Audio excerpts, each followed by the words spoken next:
So I've been working on this day. Z'Imana n'abantu baramfasha.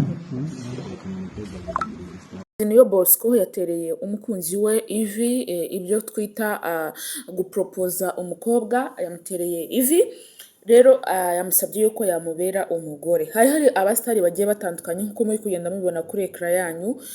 Hari ku ruhande hari MIE Chris Easy, Niyo Bosco na sheri we Dorcas Vestina na Idrissa Odrago. Umuryango wa timu ya MIE yose irahari, urumva yuko rero batari kubura kwitabira ikirori cy'umuvandimwe wabo muri timu yabo.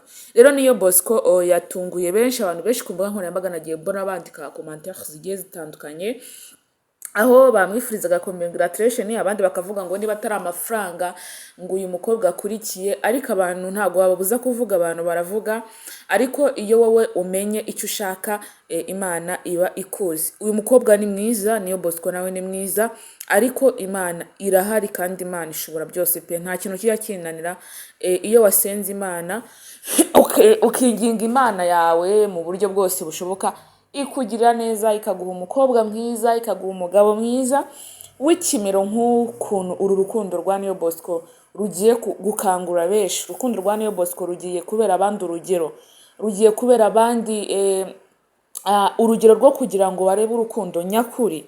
Duhura n'abantu benshi batubeshya mu rukundo, hari benshi wahuye nabo bakubeshya, hari benshi baguhemukiye, ariko iyo wizeye Imana ugasenga Imana iguhuza na wa muntu utazaguhemukira, iguhuza na wa muntu ugukunda by'ukuri, iguhuza na wa muntu ubona yuko ubuzima bwawe bwose ari we ubuzima arimo rwose. Ibyo birakunda cyane. Rero mureke bahe ikaze mu kiganiro cyacu kugira ngo tubane kuri channel yanyu, channel ya Doris Hub, tujye tubana umunsi ku munsi. Nge rero nitwa Joy cya Joyce yese nayanjye, shimira Imana Nyagasani yabampaye kuba munkunda, nanjye biranyura cyane kuba munkunda, nanjye mba numva nishimye cyane. Mbahaye ikaze, mwiriwe neza, mwaramutse neza banyarwandakazi, abantu bose muri mu mpande zose z'isi, ndabaramukije. Amahoro y'Imana abane namwe. Niba uri mu gitondo waramutse, niba uri nimugoroba wiriwe neza.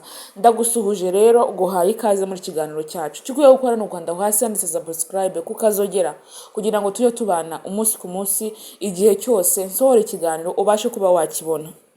Nkuko muri kugenda rero mubibona, abasitari benshi bitabiriye iki kirori cya Niyo Bosco, umuhanzi wamamaye cyane nka Niyo Bosco. Tumuzi ku ndirimbo yagiye aririmba ngo ubigenze uti. Iriya ndirimbo rero yakuzwe n'abantu benshi cyane. Nge niho namumenyeye, amaze kuririmba iriya ndirimbo niho namumenyeye.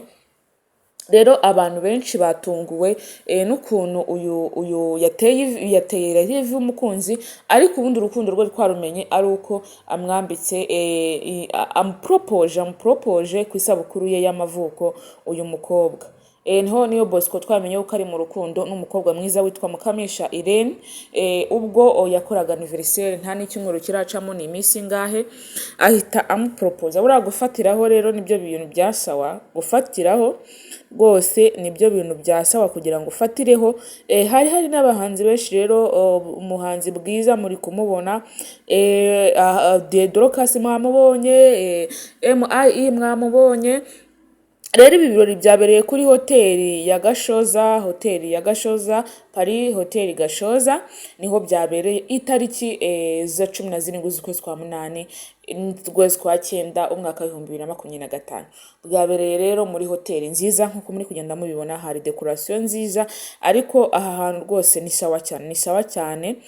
Murumva yuko rero byari ibintu byiza nkuko muri kugenda mubibona ku mashusho yanyu. Rero ikintu hano ukwiye gukuramo isomo ni urukundo. Iyo ukunda umuntu bimwereke, bimugaragarize, wimuryarya. Niba utamukunda mubwiza ukuri, ariko niba umukunda by'ukuri mubwiza ukuri, abashe buryo ki nawe yabasha kubimenya kandi akabimenya neza cyane. So ngayo nguko rero ndabasuhu narinje kubabwira uko bimeze kuri aha gacanukanye nubwo ari gato ariko kazazamuka one day, kazazamuka kagera ahantu heza, kagera ahantu twese tuzatwishimira ibikorwa byacu bizaba bigeze. Rero mureke mbashimire, mbifuriza umugisha w'Imana. Niba uramutse ramuka amahoro, niba wahuye n'ibibazo ihangane kuko mu isi niko bigenda, tugenda duhura n'ibibazo bigiye bitandukanye, ariko iyo wasenze ibibazo ugomba kubicamo kuko turi mu isi, dufashe igihe mu ntambara. Ibibazo ntabwo byabura, ibigeragezo ntabwo byabura, ariko iyo wasenze ukizera biragenda neza. Ngayo nguko rero murakoze, murakarama, amahoro umugisha bibane namwe.